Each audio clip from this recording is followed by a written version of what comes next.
बच्चों अब हम सीखने वाले हैं प्रश्नावली 11.1 पृष्ठीय क्षेत्रफल और आयतन का क्वेश्चन नंबर 4।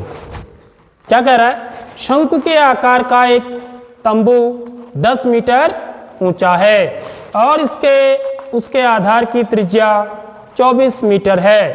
ज्ञात कीजिए नंबर 1 तंबू की तिर्यक ऊंचाई, नंबर 2 तंबू में लगे कैनवास की लागत। यदि 1 मीटर स्क्वायर कैनवास की लागत 70 रुपया है। बहुत ही अच्छा सवाल है बच्चों, है बहुत ही इंपॉर्टेंट क्वेश्चन है। तो इस सवाल को हम कैसे करेंगे वो देखना है।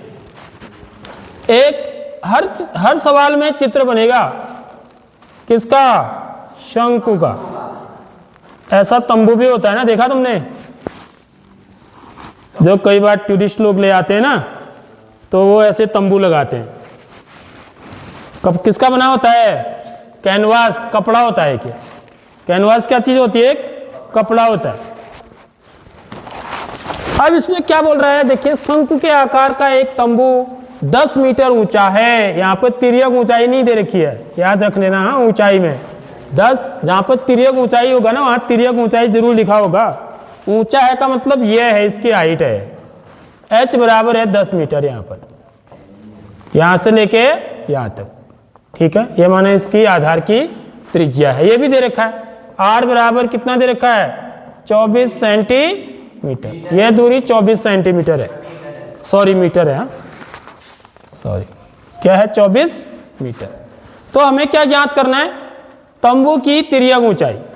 ठीक है, तो हल हमको क्या दिया इस प्रश्न में?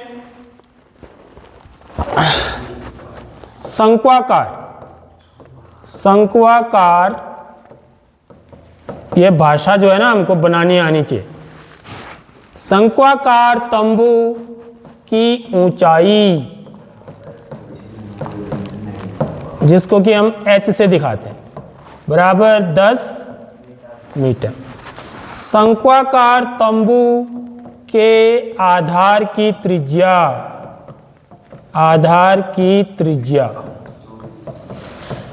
जिसको कि हम किससे दिखाते हैं? r से, बराबर 24 मीटर। तो तंबू की तिर्यक ऊंचाई, इसलिए तंबू की तिर्यक ऊंचाई जिसको कि हम किससे दिखाते हैं?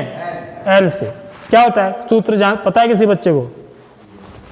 यदि मुझे L निकालना है, ये L है, ठीक है, तो सूत्र क्या होता है? नहीं पता है? देखो यहां पर कौन सा त्रिभुज बन रहा है बच्चों? है यह त्रिभुज समकोण त्रिभुज है। इसमें हमको आधार पता है, लंब पता है, कर्ण निकालना है। तो हमेशा कौन सा सूत्र लगता है? पाइथागोरस। समकोण त्रिभुज के लिए हमेशा पाइथागोरस प्रमेय लगाते हैं। यदि हमको 2 भुजाएं दे रखी हैं और तीसरी भुजा निकालनी है, तो हम यहाँ पर क्या लिखेंगे? L वर्ग बराबर R वर्ग धन H वर्ग। कर्ण का वर्ग बराबर आधार का वर्ग धन लंब का वर्ग।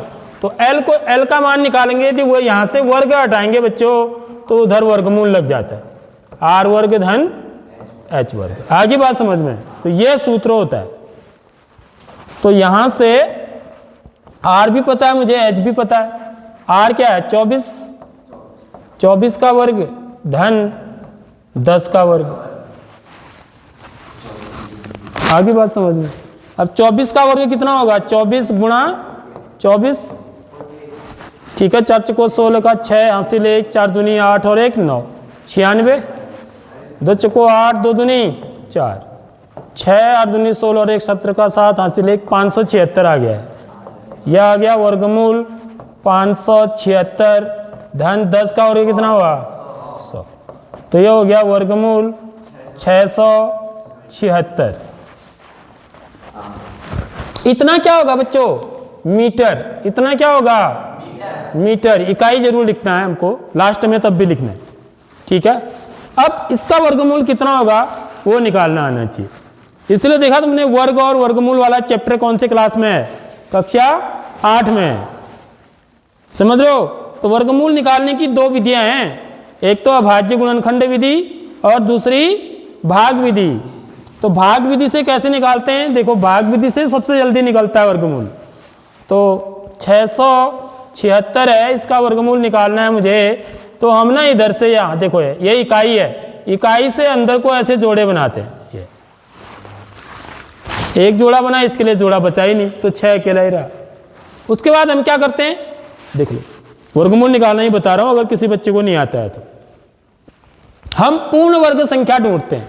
पूर्ण वर्ग संख्याएं क्या क्या होती हैं? देखिए, पूर्ण वर्ग संख्याएं क्या क्या होती हैं? 1, 4, 9, फिर 16, 25। 1 किसका वर्ग है? 1 का। 2 का वर्ग 4, 3 का वर्ग 9, 4 का वर्ग 16, 5 का वर्ग 25।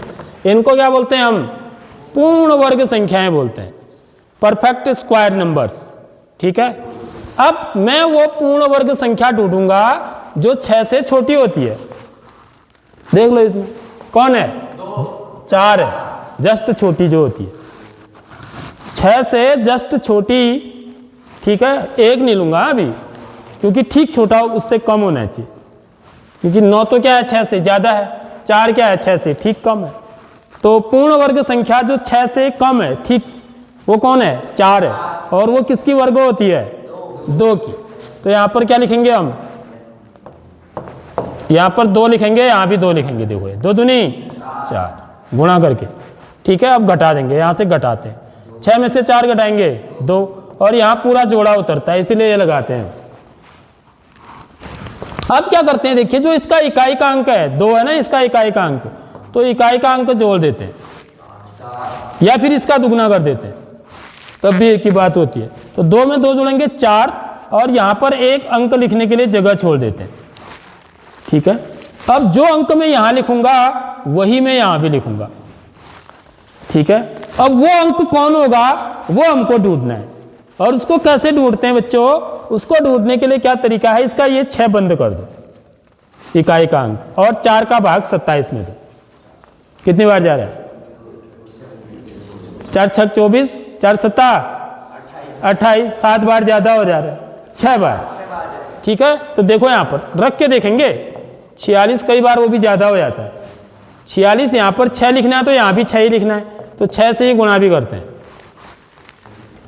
जो मैंने यहां पर 6 लिखा ना, तो 6 से ही गुणा भी करना है। 6 छक 36 का 6 हासिल 3, 6 को 24, 25, 26, 27। देखो आ रहा नहीं आ रहा है फिट?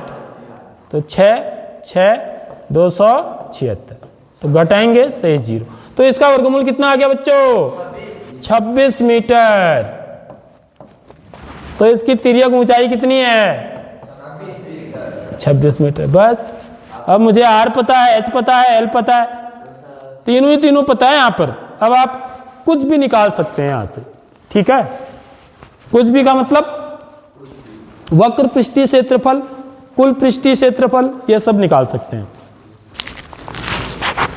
इसके बाद क्या पूछ रहा है बच्चों? है तंबू को बनाने में लगे कैनवास की लागत। देखो तंबू ऐसा है, समझ रहे हो, जमीन में ऐसे होगा है। तो आपको इसमें ये ध्यान देना है, ये समझना है कि तंबू में लगे कैनवास की लागत, मतलब तंबू को बनाने में ऐसे कपड़ा लगाया गया है, कपड़े से बना है। ठीक है, कैनवास माने कपड़ा होता है। तो इसमें आप वक्र पृष्ठीय क्षेत्रफल निकालोगे या कुल पृष्ठीय क्षेत्रफल निकालोगे, यह समझने का है। समझ रहे हो बात? यहां पर पूछ नहीं रहा है आपसे वक्र पृष्ठीय क्षेत्रफल निकालो या कुल पृष्ठीय क्षेत्रफल निकालो, बल्कि क्या कह रहा है सीधे, तंबू को बनाने में कैनवास की लागत पूछ रहा है। ठीक है, तो सबसे कैनवास की लागत, कैनवास माने जो कपड़ा लगेगा, वो कपड़ा कहाँ लगा है? कपड़े से तो तंबू बना है ना, तो उसका क्या बना होगा? उससे कुल पृष्ठीय क्षेत्रफल बना होगा या वक्र पृष्ठीय क्षेत्रफल?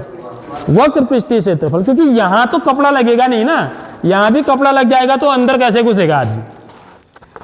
क्यों? इसको ऊपर करके घुसेगा ना अंदर। यहां भी अगर कपड़ा पूरा ऐसे चिपका देंगे तो फिर तो तंबू के अंदर कोई घुस ही नहीं पाएगा। समझ रहे हो बात? ये समझने का है। इसका मतलब हमको क्या निकालना है? वक्र पृष्ठीय क्षेत्रफल निकालना है। ठीक है, तो सबसे पहले हम क्या निकालेंगे? तंबू में लगे, तंबू में लगे कैनवास, कैनवास का क्षेत्रफल। क्या निकालेंगे बच्चों? क्षेत्रफल बराबर क्या होगा? शंक्वाकार, शंक्वाकार तंबू का, तंबू का वक्र पृष्ठीय क्षेत्रफल।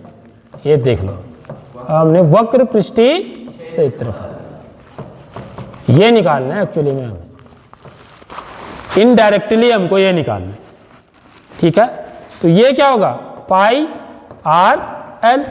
ठीक है, 22/7 गुणा आर 24 गुणा एल 26 मीटर स्क्वायर। तो ये कट रहा है? नहीं कट रहा है। ठीक है, ऐसे ही लिख देंगे इसको। चलो अभी क्या पता बाद में कट जाइए ना, तो हम क्या कर देते हैं, इसको गुणा करके लिख देते हैं। 22 गुणा 24 गुणा 26। तो देखिए हमने क्या किया, 22 को 24 से गुणा किया तो 528 आया। ठीक है, फिर 528 को फिर 26 से गुणा करेंगे तो ये आ रहा है हमारा कितना? 13728/7 मीटर स्क्वायर। अभी मैं 7 से ना इसमें भाग नहीं देता हूं, क्योंकि अभी हमें और भी निकालना है, लागत निकालनी है। यानी कि इतना कपड़ा लगा है बच्चों, कितना? 13,728/7 मीटर स्क्वायर कपड़ा लगा है इस तंबू को बनाने में। ठीक है, अब इसकी कीमत दे रखी है, देखो आप, कीमत भी आपको दी हुई है। कीमत क्या दी हुई है? 1 मीटर स्क्वायर कैनवास की लागत 70 रुपया है।